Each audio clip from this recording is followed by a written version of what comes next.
Well, joining me now is great friend of the show, Fox News contributor. You know him well, Joe Concha. Joe, thanks for joining me tonight on the U.S. Report.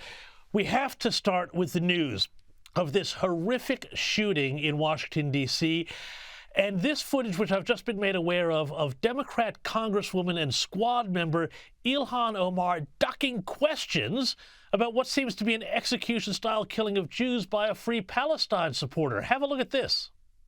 Congresswoman Omar, Can I get your reaction to the shooting that happened in D.C. last night? I'm going to go for now. I'm going to go for now? She doesn't have anything to say about this? I don't know about you, Joe. I'm hoping that the left, which has been standing with Palestine and accusing the Jews of blood libel for so long, stops and takes a look at itself. But where are you so optimistic? Where do you see this all leading? Boy, I mean, when you hear a sitting congresswoman of the United States just not say a very simple thing, which is this is horrible, this is abhorrent, this should never have happened, and we grieve for the family here, obviously families, where we had a 30-year-old Jewish man, 26-year-old Jewish woman, who were the man who got killed here, unfortunately, had just bought an engagement ring, and he was going to ask her to marry him. And he didn't get that chance. And now, for no apparent reason, this person goes into the Israeli embassy in D.C., not far from the White House, not far from the Capitol, and guns them down. They're defenseless. And we can't even see a lawmaker here condemn that. That is a scary time right now if you're an American when that can't happen, because this person, Ilhan Omar, has so much hatred for Israel, for the Jewish state in general, and once said it's all about the Benjamins, baby, famously, as far as Israel's motives to exist. It's just a whole bowl of wrong. It's just terrible. And I'm seeing around, you know, in various sort of leftist Twitter accounts and places like that, almost excusing this action, you know, as sort of an act of resistance. How dark a place have some portions of the left gotten themselves to in America? Because I think Australians don't quite get how necessarily bad this has become.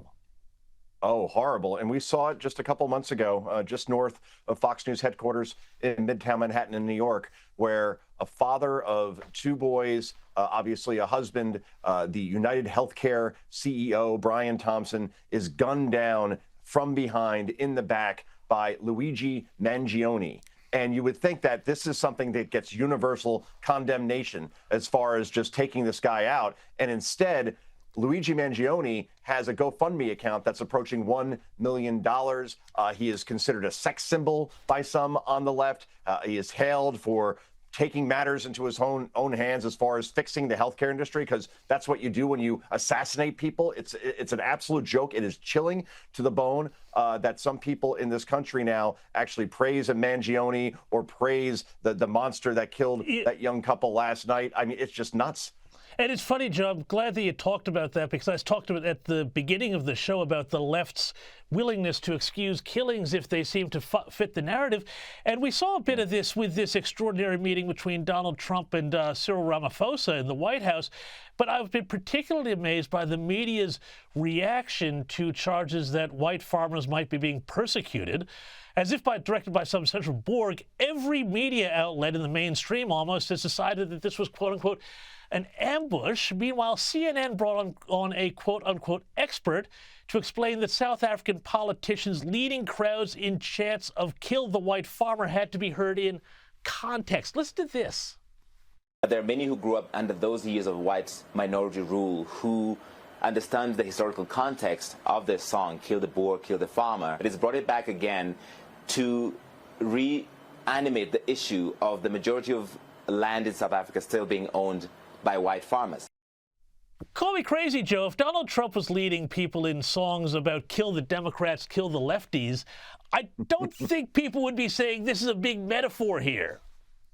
Yeah, that's a great comparison right there. Look, the thing is about this is that CNN probably has more employees than an audience right now, people actually watching, because of, seriously, because of analysis like this, where, no, actually, you know, if we put this in context, that's what really kill the farmer means. No, it literally means kill the farmer. And it just seems like CNN, MSNBC, two American cable news networks, or the Washington Post and New York Times, the two leading newspapers, I put scare quotes around that, will just reflexively on anything that Donald Trump tries to do in terms of helping people bring peace, bring hostages home, bring peace to Ukraine or to Gaza, or to work with the Middle East as far as investment. Everything is opposed. And this is why Donald Trump currently is at 55% approval. In one poll, a top-rated A-plus poll here in the United States, a lot of polls show him around 50% or above 50%. And the Democratic Party is at 21% approval. Gas station sushi is more popular. And the media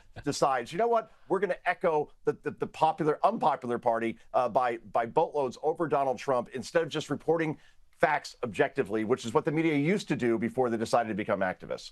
Well, I'm glad you talked about the media and their activism here, because we've had this huge week in politics here with also the news that Joe Biden issued a statement earlier this week saying that he just discovered somehow that he was suffering from an advanced form of prostate cancer that has spread to his bone.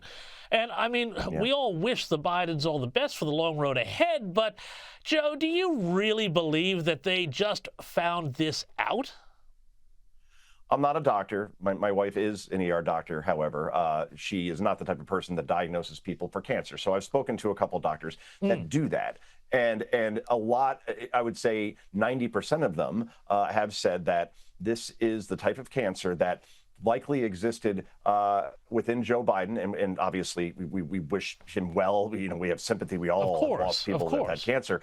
Of course, but all that said, the fact that this came out, that he has stage 4 cancer, prostate, that is metastasized to the bone on the day before a book is about to come out about his presidency, and all these cabinet members talking about how his brain had turned to applesauce quite some time ago from a cognitive perspective, and the fact that the Robert Hur tapes were released showing Biden was completely out of it at some points of his presidency, where we don't know who the president was. The timing is very suspicious, and the fact that he probably had, that's according to Zeke Emanuel, who is absolutely a Democrat, he's also a doctor, told MSNBC that he thinks that Joe Biden had this as early as 2020 or 2021, and yet they still ran him for president and for re-election, knowing all of these problems because maybe a Dr. Jill Biden wanted the power, or Ron Klain, or Susan Rice, or Kamala Harris all wanted the power when they witnessed what they did in terms of Joe Biden's cognitive ability, and as far as obviously this cancer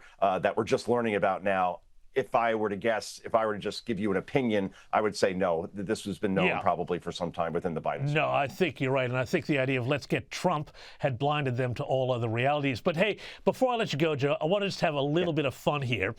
The other day, Bruce Springsteen, you know, the billionaire rocker with a real chip on his shoulder about Trump, took a spill in Amsterdam, and Trump returned the favor with this little video. Have a look at this.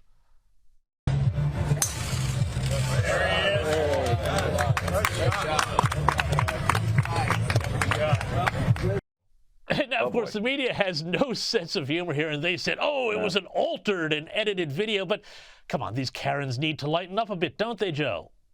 Oh, I love that. This is like when Donald Trump worked that shift at McDonald's. And I said, well, he wasn't actually hired by McDonald's. This was staged for, of course it was. I mean, come on. It's the same thing with this. Look, I'm from New Jersey. Bruce Springsteen is a Jersey guy as well. It's hard to say you're from New Jersey as a result in terms of Bruce Springsteen turning into like David Hogg's great-grandfather, just yelling at people on stage about Donald Trump.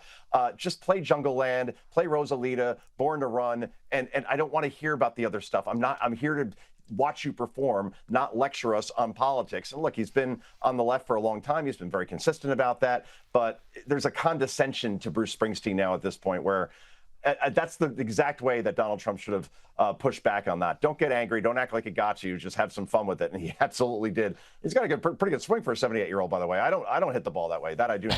I know I don't hit the ball that hard. Anyway, Joe, thank you so much, as always, for your time.